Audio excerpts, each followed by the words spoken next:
오늘 알아볼 것은 파마첵스 사건 시즌2입니다. 파마첵스가 어떤 사건이었습니까? 인터넷 유저들을 우습게 보고 덤볐다가 된통 얻어 터진 사건이었죠. 역시 다이나믹 코리아, 남 잘되는 꼴을 못 보네. 과연 그럴까요? 자, 일본에서 벌어진 파마첵스 사건 마크2부터 미국 로스쿨 교육용 자료로 선정된 사건까지 전 세계에서 벌어진 온갖 파마첵스류 사건들에 대해 오늘 저와 함께 알아보도록 하겠습니다. 참여형 캠페인, 말 그대로 소비자가 어떤 형태로든 참여하는 캠페인을 뜻합니다. 우리가 아는 것들은 뭐가 있을까요? 한국 맥도날드는 빅맥송을 소비자들이 부르게 하는 캠페인으로 칸 광고제에서 수상을 했고요. 리그 오브 레전드의 R이라는 이름도 게이머들이 투표로 정한 이름입니다. 엘소드도 게임 오픈 여부를 게이머에게 맡긴 후에 출시가 된 게임이고요. 슈스케를 비롯한 많은 오디션 프로의 우승자들도 결국 시청자들에 의해 결정된 것이죠. 얘는 빼고. 보시다시피 소비자가 직접 참여하는 캠페인은 여러 방면에서 애용하고 있습니다. 저번 편 켈로그 관계자분의 말을 빌리자면 인게이지먼트가 높아지는 기획이니까요. 와, 마케팅 개껌이네. 홍보 딱대 크크. 마케팅 꿈나무 나가신다. 멈춰라 애송이, 그 앞은 파국이다. 딱 이런 긍정적인 면만 보고 덤볐다가 시계 두드려 맞은 사례가 있었죠. 저번 편에 설명드린 파마첵스 사건 아니겠습니까? 안 보신 분들을 위해 실전 압축으로 정리하자면 초코맛과 파맛 중 출시할 제품에 투표해주세요. 참고로 초코맛 캐릭터는 핵인싸, 파맛 캐릭터는 개 아싸랍니다. 곰국에 파마첵스 말아먹고 싶다. 수습해. 짜잔, 체키가 이겼습니다. 요런 사건이었죠. 이 참여형 캠페인은 럭비공에 비유할 수 있습니다. 진짜 어디로 튈지 예측할 수가 없거든요. 맥도날드처럼 칸 광고제에서 수상을 할 수도 있겠지만 켈로그처럼 소비자들에게 역광광을 당하며 고생 개고생을 할 수도 있죠. 자, 오늘은 이 파마첵스 사건과 비슷하게 인터넷 유저들에게 선택권을 부여했다가 영혼까지 털려버린 많은 사건들에 대해서 알아보도록 합시다. 역사를 잊은 민족에게 미래는 없다. 존망한 역사가 있다면 그걸 반복하지 않게 조심해야겠죠. 하지만 인간의 욕심은 끝이 없고 같은 실수를 반복하는 법. 자, 바다 건너 일본으로 가봅시다. 2012년 하필이면 일본의 켈로그에서 하필이면 유저들이 투표하는 캠페인을 진행했습니다. 그 대상은 초코맛의 코코군 그리고 와사비 맛의 스핑크스였죠. 그리고 광고를 보면 아시겠지만 딱 봐도 코코군은 선역, 스핑크스는 악역으로 묘사되죠. 광고에서 코코군은 투표로 한번 다이다이 뜨자며 도전장을 내밀고 이후 인터넷에서 투표가 열리게 됩니다. 당연히 처음에는 코코군이 스핑크스를 압도하고 있었습니다. 코코아군이 이겼다요. 하지만 이 숟가락 들고 여유만만한 표정으로 승리를 확신하는 순위를 얄밉게 보는 이들이 있었으니 바로 갑신배랑과 경인대첩에서 합을 겨루었던 일본의 투채널이었습니다. 그들은 이런 멘트 아래 하나로 뭉치게 되었죠. 평범하게 생각해도 와사비가 훨씬 맛있어 보이는걸. 그 결과 19시 44분에는 2373표 대 1073표였던 현황이 2시간 만에 3545표 대 3546표로 뒤집혀버리죠. 와씨, 그 짧은 시간에 3-4천 명의 화력이 모인 건가요? 새로 고침하면 다시 투표할 수 있었습니다. 그 와중에 코코아군이 이겼다요. 라며 여유를 부리던 코코아군은 숟가락까지 다 내팽개치고 코코아군을 도와줘 라며 감정에 호소하는 모습을 보였습니다. 하지만 이 모습은 오히려 가학 시민회를 자극해 스핑크스에게 미친듯이 표가 몰리게 되었고 최종 투표 결과는 13,131표 대 221만 1,137표. 진짜 켈로그 입장에선 그야말로 뗐었죠. 그러나 일본 켈로그 측에서도 부정표를 조사한다는 명목으로 투표를 잠시 중지시키더니 후에 발표된 결과는 14,677표 대 9,367표. 코코아군의 승리로 투표가 종료됩니다. 이건 거의 짜고 친 수준으로 우리나라의 파마첵스 사건과 완벽하게 겹치는 사건이었습니다. 후에 우리나라 유저들은 이렇게 회고했죠. 이 사람들은 학습 능력이 제로인가?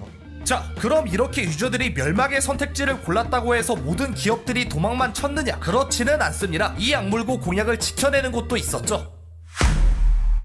일본의 이 전문 제작사 핑크 파인애플, 핑파이라고 부를게요. 2013년 핑파이에선 20주년을 맞아 이벤트성 캠페인을 진행합니다. 투표를 통해 1등으로 뽑힌 캐릭터로 다키마쿠라를 제작하겠다는 내용이었죠. 크크, 다키마쿠라가 뭐예요? 쿡쿡, 진짜 모르겠네. 다 알면서 진짜. 이 투표는 13년 2월 1일부터 28일까지 진행되었고 그 과정에서 쟁쟁한 후보들 간의 경합이 펼쳐졌죠. 투표가 마감된 이후 핑파이는 니코동에서 진행한 생방송을 통해 결과를 발표했습니다. 3등! 고이히토 기념비 카나코 7,047표! 2등! 好きで好きで好きで夏美 7,699표! 크크, 2, 3등이 벌써 이 정도임. 1등 떡대! 대망의 1등! 시작의 이토 슈사쿠! 2915표.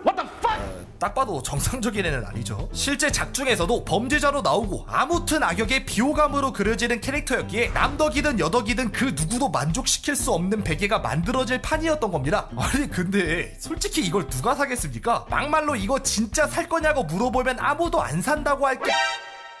산다네요. 해서 핑파이는 정말로 이토 슈사쿠 다키마쿠라 제작에 돌입합니다. 중간에 공개된 러프 이미지는 많은 사람들을 충격에 빠뜨리기에 이르죠. 니들이 책임지고 3개씩 사라. 이후 정식으로 출시된 베개는 춘공깽 그 자체였습니다. 상품명 비장 이토 슈사쿠의 베개 커버 가격 1476엔. 세금 포함. 설명 부스스한 머리에 정돈되지 않은 수염이 포인트. 판매자의 한마디 제발 사주세요. 그리고 결과는 완판. 자, 이렇게 공약을 지켜낸 사례가 일본에만 있느냐? 그럴 리가요. 다시 바다 건너 유럽으로 가봅시다. 여행 가기 위험한 나라를 꼽으라면 어디가 꼽힐까요? 물론 시국이 시국인지라 지금은 어디든 위험하겠지만 그 이전에 시리아, 팔레스타인, 소말리아, 이스라엘 등 물리적으로 위험한 곳도 있죠. 그리고 당연히 북한도 여기에 포함될 겁니다. 자, 13년 10월 스웨덴의 유명 속옷 브랜드 는 다가오는 런칭을 앞두고 매스 시덕션이란 캠페인을 진행합니다. 어떤 도시든 하나를 찍어 항공에서 웨펀 업 매스 시덕션을 투어하는 것이죠. 그게 뭐냐고요? 속옷입니다. 이렇게 생긴 거. 이 속옷 450장을 공중 투어할 것이며 어디에 뿌릴지는 순전히 소비자들에게 맡기는 취지의 캠페인이었죠. 처음에는 순조롭게 진행되었지만 운 좋게도 나쁘게도 아무튼 한국 네티즌 눈에 띄어버리고 말았습니다. 파마첵스의 나라 대한민국에서 과연 정상적이고 이쁜 것을 뽑아줬을까요? 그럴 턱이 없겠죠. 게다가 투표 화면에 동해가 일본어로 표기가 되어 있던 탓에 반발 심리가 가속되어 북한에 몰표를 찍어버립니다. 이렇게 투표를 하면 필이 남기 때문에 아닌 밤중에 지도에서 동해 땅 따먹기가 펼쳐지기도 했죠. 아무튼 캠페인 시작 일주일 만에 한국에서의 트래픽이 급증하여 평양은 하루 만에 25,000표를 얻어 당선이 유력해지죠. 이 기세는 투표 종료일인 10월 31일까지 이어져 그대로 평양이 선정되는 불상사가 벌어졌습니다. 이 사태에 대해 의 마케팅 책임자는 이렇게 답했죠. 북한의 항공기로 속옷을 투어하는 것은 불가능하다. 네, 그럴 줄 알았다. 하여간 입만 살아가지고 지키지도 못할 하지만 우리는 우리의 속옷을 우승지에 전달하기로 약속했다. 세계는 북한을 위해 투표했다. 우리는 이 임무를 전 세계로부터 부여받았다. So, let's do it. 와씨, 개멋있죠? 이 미친 사람들은 진짜 속옷을 150개 챙겨다가 평양으로 떠나버립니다. 스웨덴과 북한이 공식 수교국인 까닭에 그나마 가능한 일이었죠. 비록 항공기로 속옷을 투어하지는 못했지만 이들은 정말로 평양 곳곳에 속옷을 남기고 오는 데에 성공합니다. 동행한 기자는 이를 두고 북한의 사람을 죽이는 수천 개의 무기보다 우리의 150개의 무기가 더욱 많은 일을 할 것이다 라고 이야기했죠. 소비자와의 약속도 지키고 생각도 너무 마음에 드는데 동해로 표기만 좀 주세요. 근데 이 평양이 뽑혔던 게 이번이 처음은 아니었거든요. 자, 들어가기 앞서 해외의 밈 하나만 같이 보고 갑시다. North Korea is best Korea 라는 밈이죠. 진짜 북한을 찬양하는 건 아니고 신격화 드립 때 말씀드린 공산주의 유머와 같은 맥락으로 받아들이시면 되겠습니다. 북한이 위험한 나라란 건 전 세계가 다 아니까 있을 수 있는 밈인 거죠. 이 밈을 왜 먼저 설명드렸냐? 이걸 알고 있어야 저스틴 비버 월드 투어 사건이 어떤 맥락으로 흘러간 것인지 이해하기 편하기 때문입니다. 저스틴 비버, 아마도 전 세계에서 팬과 안티가 가장 많은 아이돌이죠. 어느 정도로 팬이 많냐면 빌보드 10위권에 속하는 노래가 무려 19개일 정도. 그리고 어느 정도로 안티가 많냐면 저스틴 비버 같다는 말이 영화에서도 욕으로 쓰일 정도. 심지어는 이런 이미지를 이용해서 비버가 직접 자신을 까는 행사를 주최할 정도입니다. 이런 와중에 2010년 저스틴 비버의 월드 투어 계획이 발표됩니다. 그리고 그 계획 중에는 비버가 투어할 도시를 직접 선정하는 투표로 포함되어 있었죠. Who wants Justin the most? Decide now. 비버가 평소에 고깝기도 했겠다. 우리가 투표도 할 수 있겠다. 게다가 북한이라 위험한 국가도 있겠다. 어떻게 됐을지는 불보듯 뻔하죠. 때문에 해외 커뮤니티인 4chan, 레딧 등은 이런 캐치프레이즈 아래 하나로 뭉칩니다. 우리는 비버를 북한으로 보내야 한다. 왜냐하면 North Korea is best Korea. 일명 프로젝트 NKBK란 작전 하에 북한의 표를 몰아버렸죠. 이 웃지 못할 해프닝을 BBC를 비롯한 많은 언론사들이 떡밥을 물며 더욱 스케일이 커져만 갔고 2010년 7월 7일 결국 북한이 65만 9,488표로 당선되며 투표가 종료됩니다. 해외 커뮤니티는 쾌재를 부르며 팝콘을 뜯었죠. 하지만 싱글벙글도 잠시 같은 날 비버의 대변인은 MTV에서 공식 투표가 아니었다 며 투표 자체를 없던 일로 치부해버립니다. 때문에 많은 인터넷 유저들이 길길이 날뛰었죠. 그럼 차라리 2등으로 선정된 도시라도 가는 게 낫지 않았나요?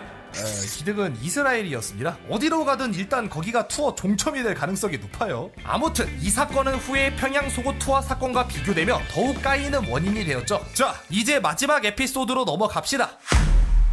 아마 역관광 사례 중에 가장 유명하고 가장 스케일 크게 일어난 사건이지 싶습니다. 1995년 펩시에선 한 캠페인을 진행하죠. 펩시 포인트 75포인트는 티셔츠로, 175포인트는 쉐이드로, 1450포인트는 가죽 자켓으로 교환해드립니다. 펩시 한 상자를 10포인트로 치고 이 포인트를 모아 방금 말씀드린 굿즈로 교환해주는 캠페인이었죠. 또 요런데 아메리카 조크 감성 한 스푼 정도는 추가해줘야 또 맛이 살지 않겠습니까? 700만 포인트는 해리어 전투기로 바꿔드립니다. 700만 포인트? 싸패잔데? 그도 그럴 것이 당시 펩시 한 상자는 1달러 정도였거든요. 근데 해리어 전투기는 시가 3,380만 달러였습니다. 이거 대충 계산해도 개이득이잖아요. 해서 존 레너드는 5명의 투자자들을 설득하여 자금을 모은 뒤 펩시에게 700만 포인트 값어치를 하는 70만 달러를 보낸 후 전투기를 내놓으라고 요청합니다. 쿡쿡 재밌었음, 다시 가져가셈.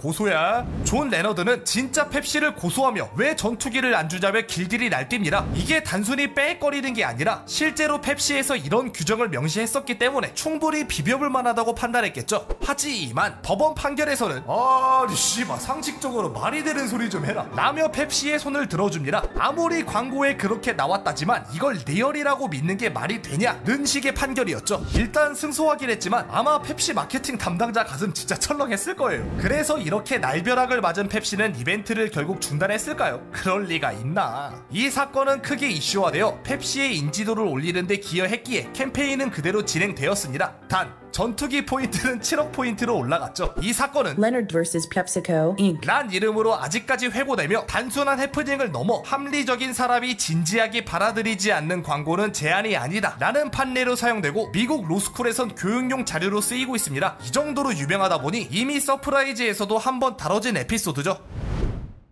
자, 여기까지 온갖 파마첵스류 사건들에 대해서 알아보았습니다. 아니, 분량 조절 실패로 2편 만들었는데 또 분량 조절 실패해서 3편각 날카롭길래 그냥 파트 3도 빼버렸습니다. 빨리 끝내. 또 보죠.